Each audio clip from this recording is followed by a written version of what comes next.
Bilisan yun, Nathan, at naiinip ng mahal ko. Siguraduhin mo kasama ka babalik dahil kung hindi, ililibing kita ng buhay.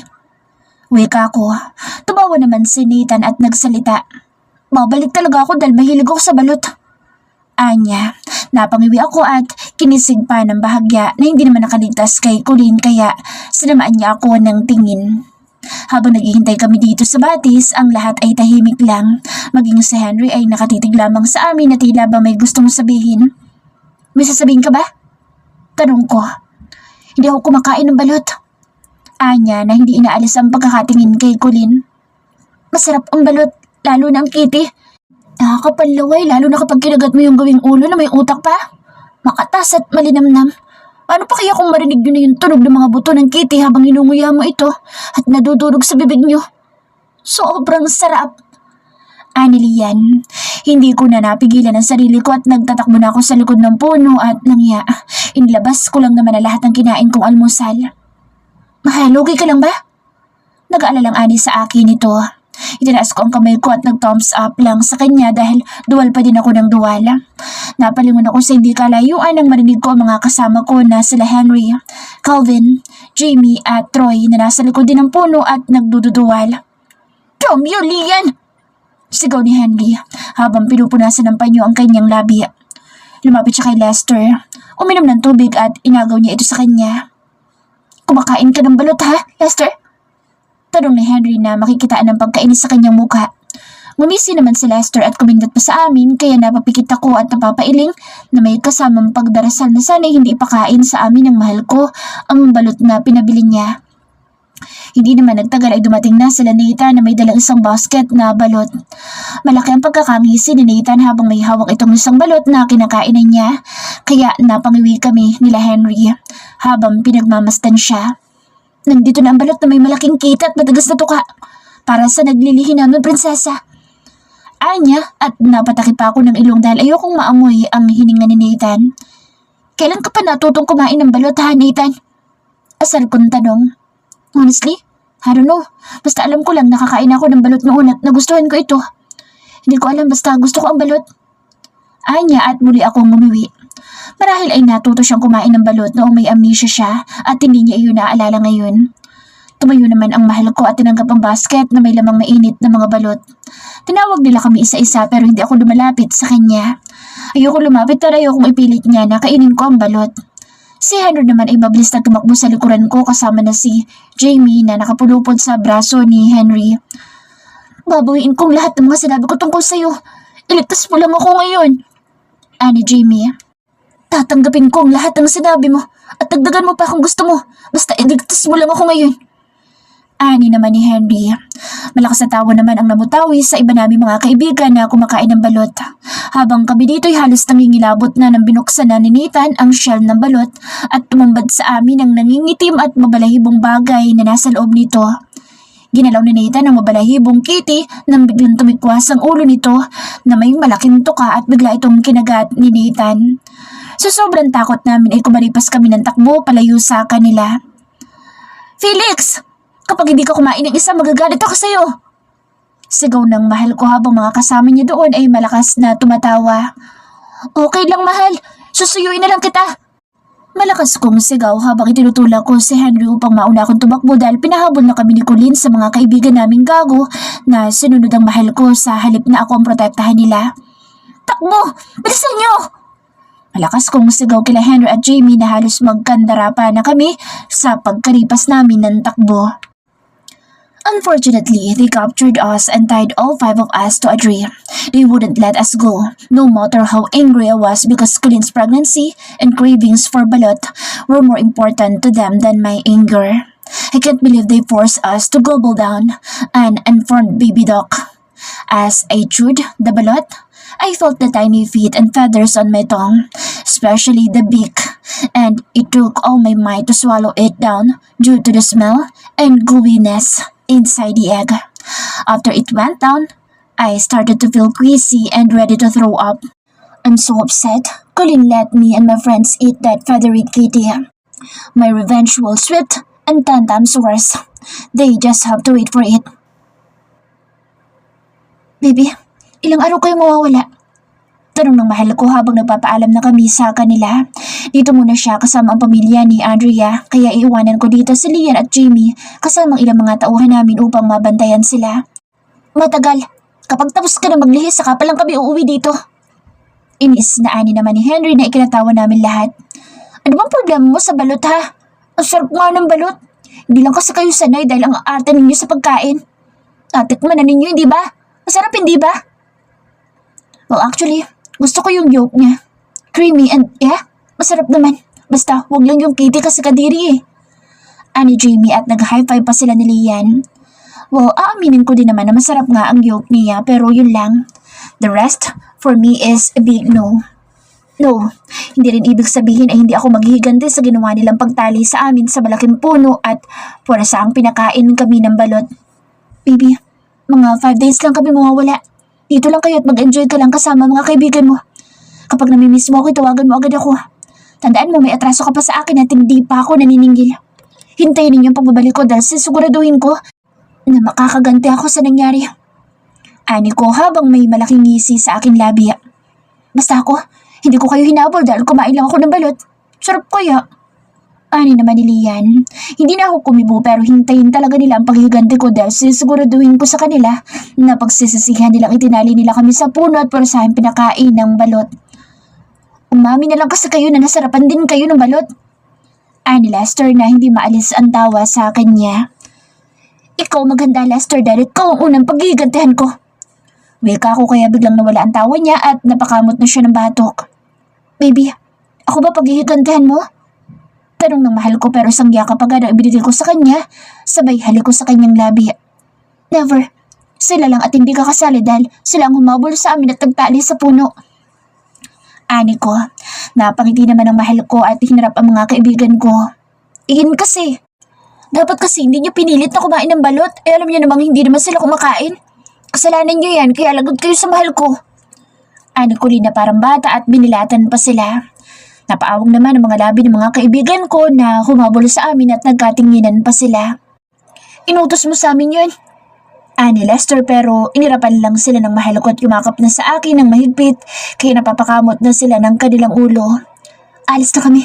Kailangan ko pang pumunta sa mansyon dahil kailangan ko na ilang gamit ko at dokumento. Ani ko at pagkatapos namin magpaalamanan, sa isa't isa ay nagsimula na din kami magsisakayan sa mga sasakyan namin. Lian, ikaw na muna ang in-charge yan. Sa'yo sila susunod habang wala ako.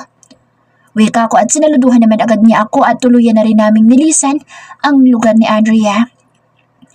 Paglapag ng eroplano ay tumuloy na kami sa mansyon ni Lolo. Nagulat pa siya nang makita niya kami dahil binilinan niya ako na huwag na kaming pumunta at kaya naman daw nila iyon.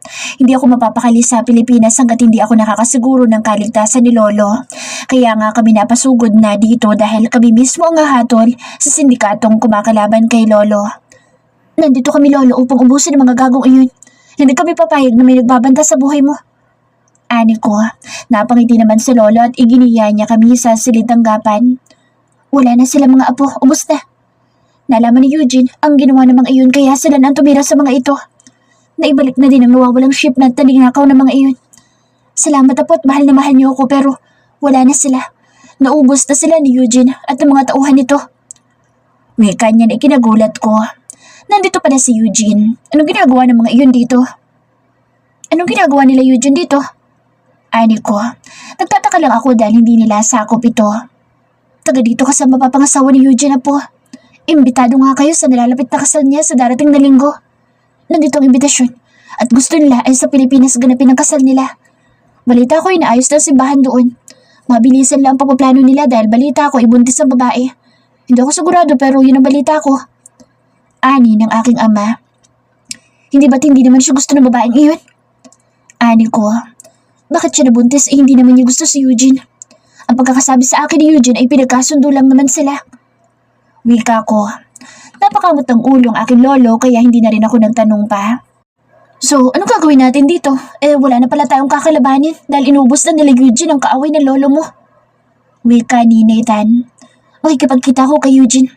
Henry, tawagan mo siya at sabihin mo na makikipagkita sa akin mamayang gabi sa bar na pag-aari ni lolo.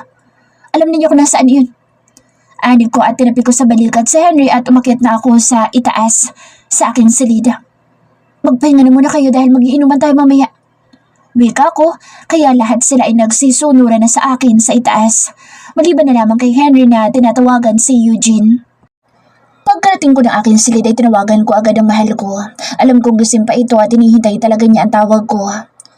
Buti at gising ka pa, mahal ko. Alam mo ba na nandirito ang The Wolf na si Eugene Fern? Sila na ang tumapos sa buhay ng mga tao nagbanta kay Lolo. Wika ko.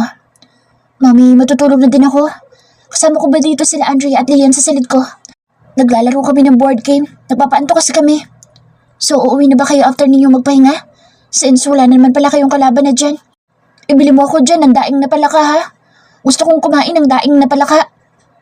Anya na ikinagulat ko. Saan naman ako kukuha dito ng dinaing na palaka? Saka bakit naman nila idadaing ang palaka dito hindi naman kinakain ng palaka? Baby, sigurado ka ba na sanggol ang nasa tiyan mo, ha? Natatakot ako sa maaring kalabasan ng anak natin.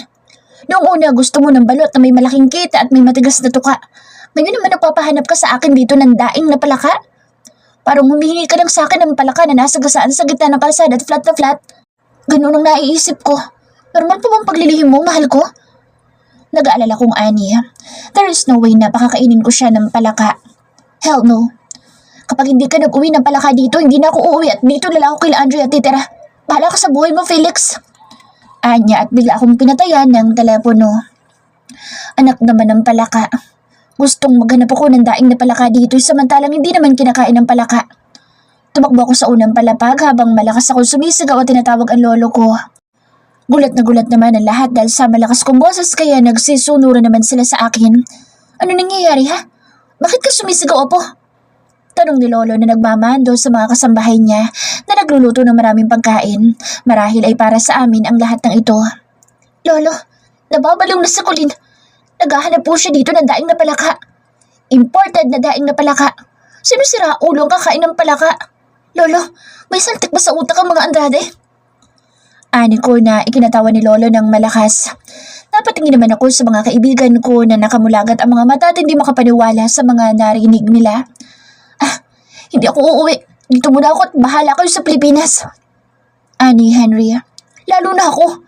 May bahay kami dito kaya dito muna ako hanggang sa makapanganak si Princess Ellie. Ani naman ni Nathan. Makikitira muna ako sa inyo, Nathan. Masama ang pakiramdam ko at sa tingin ko iaabutin ito ng ilang buwan kaya pahinga lang ang katapat nito dito sa Milan. Ani naman ni Lester. Dito muna kami, Lolo. Sa inyo titira. Ayaw namin umuwi ng Pilipinas. Ani na ng lahat kaya malakas na tawa ang maririnig mula kay Lolo. Well, mga apo, pumunta kayo sa plaza. May Asian store doon. Isang Chinese Asian store. Nagtitinda sila doon ng mga exotic food katulad ng daing na palaka. Palakang bukid naman ang mga iyon na po at talagang kinakain nila ang mga iyon. Kung napaglilihan iyan ng asawa mo, dapat lang nasundin mo. Wika ni Lolo kaya halos maiyak na ako at pabagsak ako naupo sa silya. God, Lolo. Ipinapakain niya sa aming magkakaibigan kung anong napapaglinhan niya. Lolo, baka mamatay na ako dahil kung ano-ano pinapakain niya sa akin. Ani ko na halos maiyak na ako. Gusto mo ng anak, hindi ba? Pagtiisan mo. Ganyan talaga mag-crave ang mga buntis at kailangan ninyong ibigay kung ayaw ninyong pumangat ang mga anak niyo. Ani, Lolo, kaya nagkatinginan kami lahat. Ayaw na pala namin mag-asawa, Lolo. Ang hirap pala niyan. Paano kung lechong butiki ang hiniling sa amin? Saan kami hanap ng higantang butiki? Ani Lester at hindi ko na napigilang hindi lumapit sa kanya at isang tapik sa likod ng ulo niya ang ipinadapo ko sa kanya. Malakas na tawanan nila ang maririnig habang ako ay napapailing sa siraulo naming kaibigan. Sige na mga apo, pumunta na kayo at hanapin ninyo ang tinutukoy kong Asian store para naman maibili mo na si Ellie. Huwag mong bibiguin ang ina na magiging anak mo, Apo. Wika ni Lolo kaya napangiwi ako na parang paiyak na. Kailangan ko ba talagang gawin ito? Hindi ko yata talaga kakayanin. Tara na, at ang matapos ng problema mo sa daing na palaka na iyan. Ani Henry at hinila na akong palabas ng mansyon pero natinggilan siya at lumingon sa likuran namin. Ano pang hinihintay ninyo dyan, ha? Pasko? Sumunod kayo sa amin dahil kasama kayo. Utos na Henry sa kanila kaya napapakamot sila ng ulo na sumunod na lang sa amin. Nakarating kami ng downtown. Hinanap talaga namin ang sinasabi ni Lolo na Asian market hanggang sa nahanap na nga namin ito.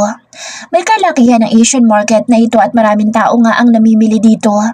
Sari-saring dried stuff ang makikita dito at isa na nga dito ang hinahanap ni Colleen na nasa gasaang palaka. Ayan bro, langya, parang sa gitna lang ng kalsada tapos nasagasaan at napipi. Ganyan-ganyan yun. Ang dami niyan sa Pilipinas. Humahalakhak na ani John. Hindi naman ako makakibo. Nakatitig lamang ako sa nakabukakang palaka na nino nga ay nasagasaan sa kalsada at doon ay natuyo na. Do you want to buy something? Or just hang out in front of my store? Ani ng matari na incheck na may katandaan na. Itinuro agad naman ni Henry ang palaka at sumanyas ng 2 kilo. Binalot naman agad ng incheck na masungit ang daing na palaka at binayaran agad namin at mabilis na kaming umalis.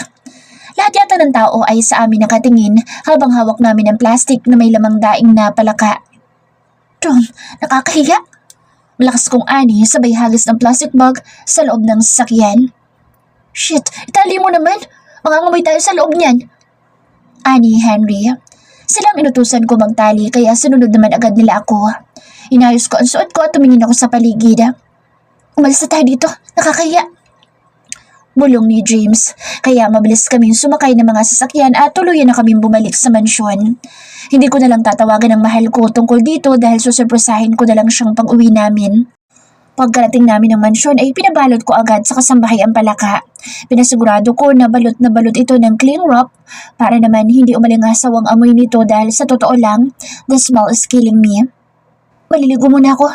Siguraduhin niyo na maiuwi ang palakang iyan dahil kapag nakalimutan niya dito, sisiguraduhin ko sa inyo na ipapupulot ko ang mga palaka na sagasaan sa kalsada at ipapakain ko sa inyo isa-isa.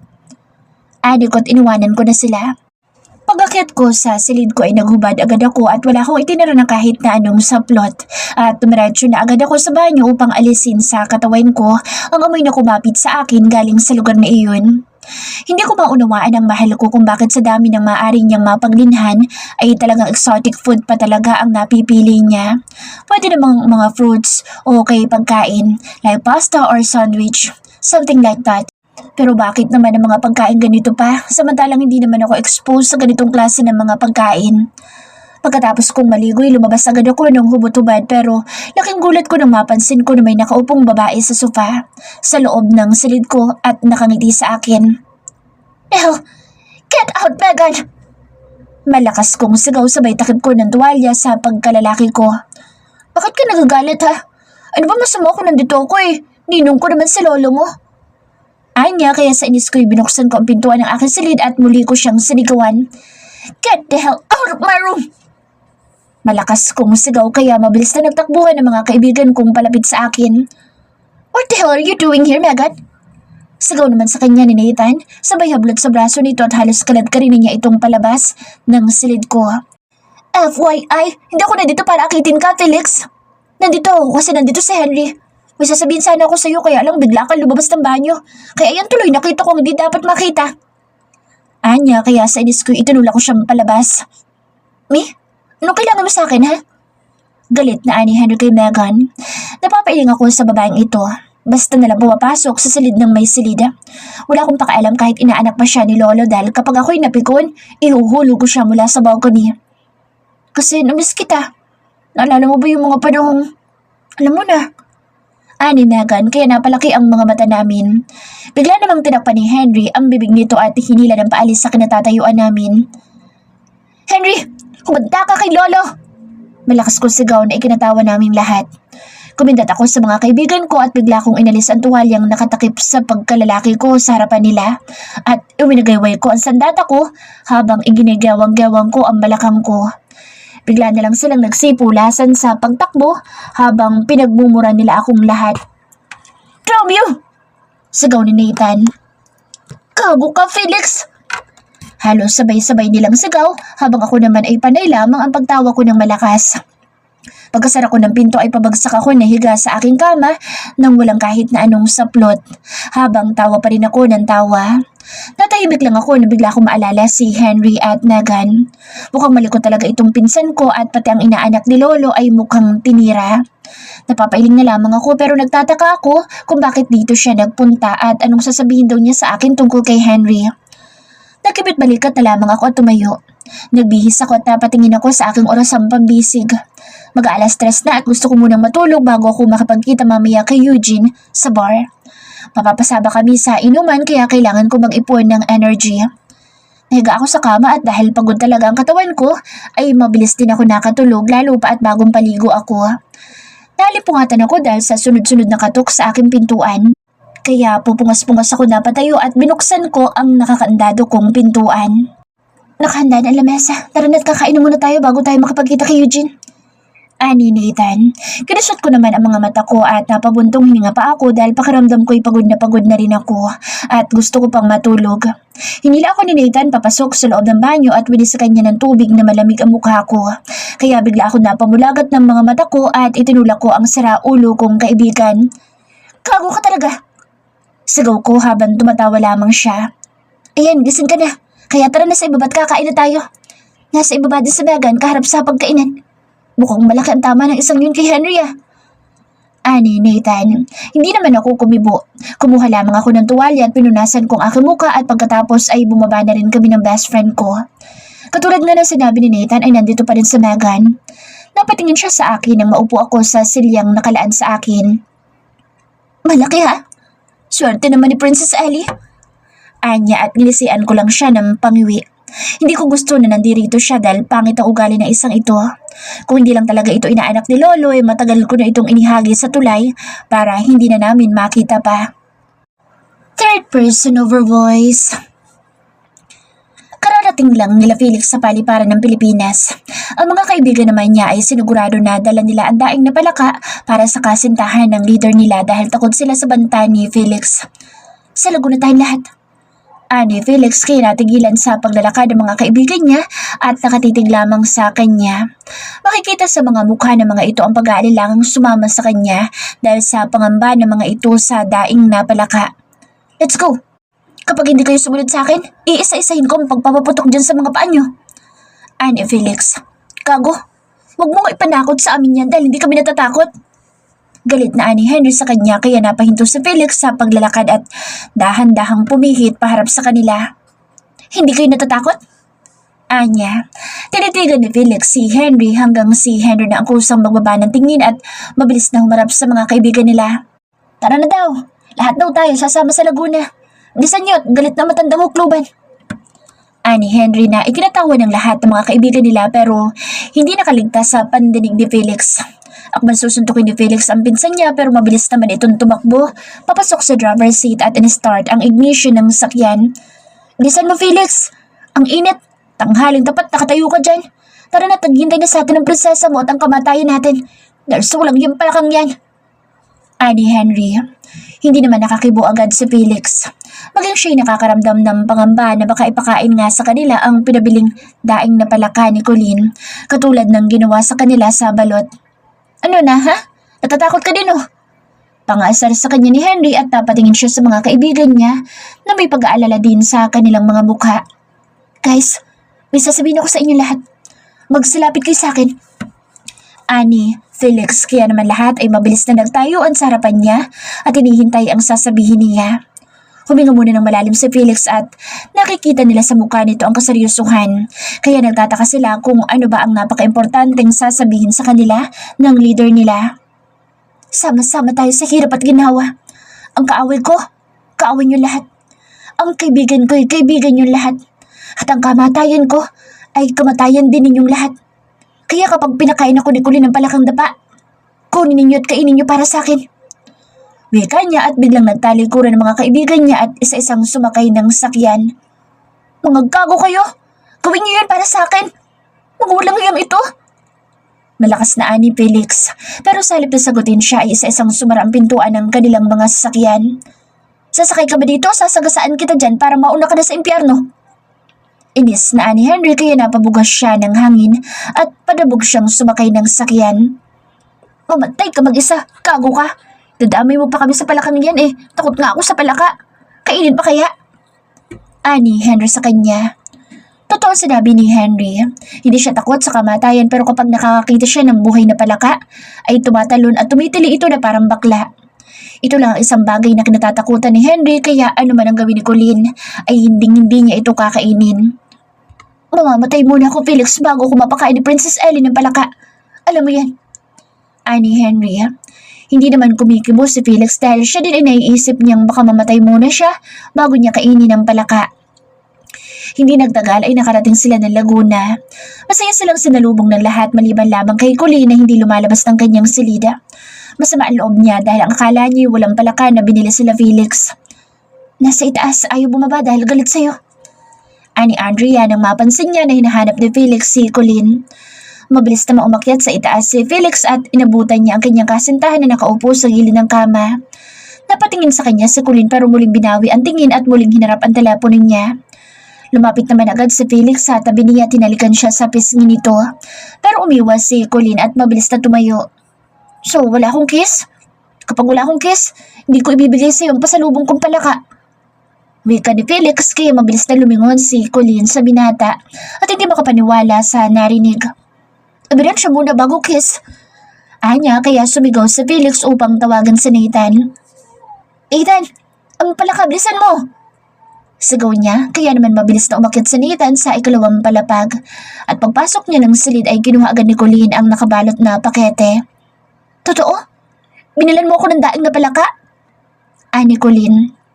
Sumayos naman si Felix na lumabas na si Nathan, kaya naman mabilis itong tumalikod at hinilang pasara ang pintuan ng silid. Mamaya mo na buksan niya dahil kakainin ko muna ang palaka mo. Tigang na ako, mahal ko, at hindi na ako makakapaghintay pa. Bago man lang ako mamatay sa daing na palakang iyan, magpapakasawa muna ako sa palaka mo. Ani Felix at mabilis na niyapos ang kanyang kasintahan at siniil ng halik. Binuhat ni Felix si Colleen nang hindi niya inaalis ang pagkakahinang ng kanilang mga labi. Maingat niya itong inilapag sa kama at pagkatapos ay tumayo si Felix sa harapan ni Colleen at hinubad nito ang lahat ng kasuotan niya hanggang ang huli ay ang boxer brief. Itinulak ng bahagya ni Felix ang dalaga pahiga sa kama. Mas masarap ang buhay na palakang ito kaysa sa pinabili mong daing, mahal ko. Bulong ni Felix. Matapos ang mainit na tagpo sa pagitan nila ay tumabi naman agad si Felix kay Colleen at nagyakap ang hubad nilang katawan. Nang maalala ni Colleen ang daing na palaka ay mabilis itong napabalikwas ng bangon na ikinagulat naman ni Felix. Bakit, mahal ko? Okay ka lang ba? Nag-aalalang tanong ni Felix sabay himas sa tiyan ni Colleen na nag-aalala. Okay lang ako, mahal ko. Halika sa ibaba dahil lulutuin ko na ang palaka. Wika ni Colleen ay kinatahimik ni Felix at hindi na makakilos pa. Halika na, mahal ko. Magpapaluto din ako ng sinagag na may itlog tapos itong ulam nating lahat. Gusto ko lahat tayo sabay-sabay nakakain ito. Anya na lalong kinaputla ni Felix. Hindi agad nakapagsalita si Felix. Hindi niya maproseso sa utak niya na pakakainin siya ni Colleen ng palaka. Nag-isip siya na maaaring niyang idadahilan hanggang sa napahawak siya sa kanyang tiyan at tinitigan niya si Colleen. Baby, masakit ang tiyan ko. Pakiramdam ko'y magkakasakit ako. Bulong niya kay Colleen pero hindi siya pinansin ni Colleen at hinila na siyang palabas ng silida. Hindi naman nagpatinag si Felix. Hinila siyang muli ni Colleen pero hindi siya gumalaw. Ayaw niyang kumilos. Ayaw niyang bumaba sa unang palapag dahil ayaw niyang kumain ng palaka. Tara na, huwag mo akong artahan dyan dahil hindi mo ako madadala sa pasakit-sakit ng tiyan mo. Gusto ko kumpleto mga kaibigan mo dahil lahat sila'y kakain ng palaka. Anya, hindi kumikilos si Felix at kahit na anong paghila ang gawin ni Colleen ay hindi siya nagpapatinag. Tiningnan siya ng masama ni Colleen at muling hinila ang kamay niya na hindi inaalis ang pagkakatitig sa kanya. Umiling siya kay Colleen habang sunod-sunod na paglunok ang ginagawa niya.